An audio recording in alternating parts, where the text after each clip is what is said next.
Hello guys, তোমরা সবাই কেমন আছো? আশা করছি সকলেই খুব ভালো আছো আর আমিও খুব ভালো আছি। আমি তোমাদের অনুষ্কা। আজকে আমি সকালবেলা ভোরবেলা গেছিলাম আজকে তারাপীঠে পুজো দিতে। তো দেখতে পাচ্ছ কত সুন্দর আমরা কিন্তু মায়ের স্থানের বাড়িতে পৌঁছে যাচ্ছি, সেটার কিন্তু বোঝাই যাচ্ছে, কারণ গেটের মধ্যে দিয়ে আমরা ঢুকে গেছি।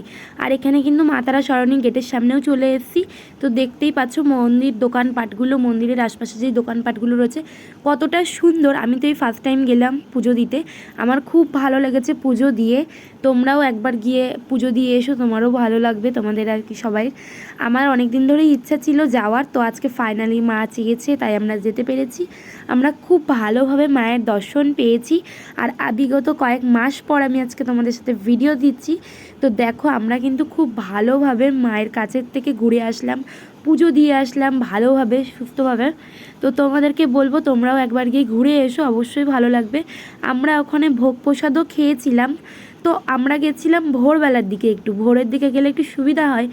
আর আজকে ছিল হচ্ছে শুক্রবার, তো শনিবার হলে দিনের প্রচুর ভিড় হবে যেহেতু।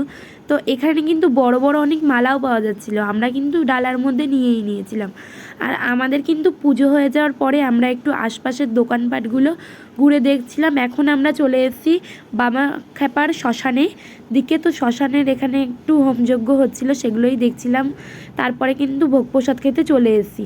এখানে কিন্তু ভোগ প্রসাদে অনেক কিছুই ছিল, পোলাও, আলুর দম, অনেক কিছুই ছিল। তো তোমরা দেখতে পাচ্ছ এখানে কিন্তু মায়ের মুখের আমি তোমাদেরকে একটা ছবি দিয়ে দিলাম। আর এই দেখো পোলাও ছবি। তো আজকের ভিডিওটা এই পর্যন্তই, বাই। ভালো লাগে।